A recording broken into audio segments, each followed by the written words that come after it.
IPL मधल्या Kolkata night रायडर्सचा मालक आणि अभिनेता शाहरुख खानच्या अडचणीमध्ये वाढ झाली आहे। परकीय चलन नियंत्रण कायदा म्हणजेच फेमा अंतर्गत अंमलबजावणी संचालनालयाने शाहरुखला समन्स बजावले आणि त्याला महिना अखेरीस सुनावणीसाठी हजर होण्याची नोटीस बजावण्यात आली आहे। जुही चावलाचे पती जय मेहता यांना कमी किमतीमध्ये KKRचे शेअर्स विकल्याचं हे प्रकरण आहे आणि या प्रकरणी शाहरुखसह जुही आणि जय मेहता यांना यापूर्वी सुद्धा नोटिसा बजावण्यात आलेल्या होत्या।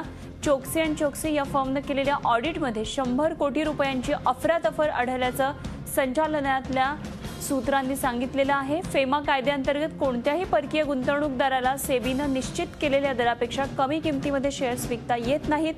KKRच्या शेअर्सच्या हस्तांतरणामध्ये या नियमांचं उल्लंघन झाल्याचा ठपका ठेवण्यात आलेला आहे। तर नेमकं काय हे सगळं प्रकरण आहे पाहूया।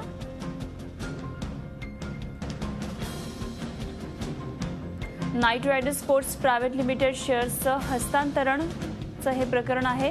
जय मेहता यांच्या सी आयसलँड इन्व्हेस्टमेंटला दिले गेलेले हे शेअर्स।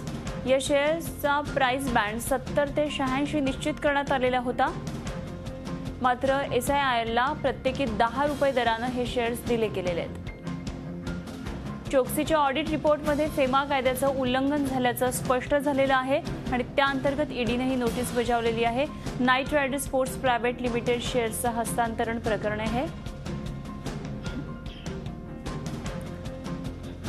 आणि या संदर्भात आणखी सविस्तर माहिती जाणून घेऊया। आमचे प्रतिनिधी रामराजे शिंदे सध्या आपल्या बरोबर आहेत। रामराजे, आता जी नोटीस जी आहे काय नेमकं आता याच्या पुढे होणार आहे, काय सांगूया याबाबत सविस्तर? बिलकुल, कमी दरामध्ये शेअर्स विकल्याप्रकरणी ही नोटीस बजावलेली आहे।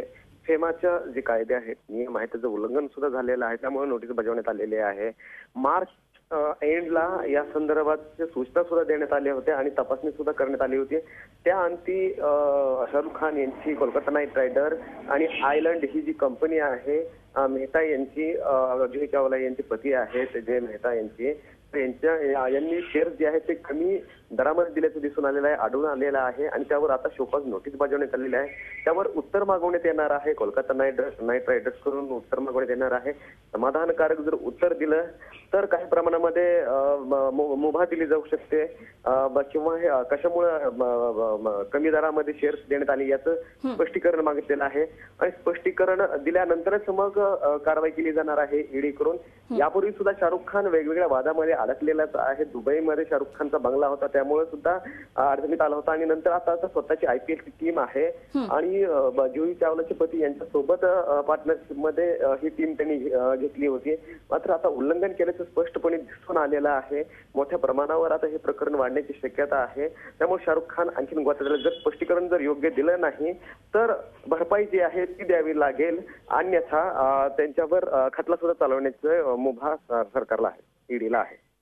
ठीक आहे, धन्यवाद दिलेल्या माहितीबद्दल रामराजे शिंदे आमचे प्रतिनिधी आपल्या बरोबर होते। तर शाहरुखला आता हे प्रकरण चांगलंच भोवणार आहे। शाहरुखच्या अडचणींमध्ये निश्चित मोठी वाढ झाली, अनेक वादांमध्ये अडकणाऱ्या शाहरुखला आता ईडीनं फेमा अंतर्गत अशा प्रकारची नोटीस बजावली आहे। झी 24 तास रहा एक पाऊल पुढे।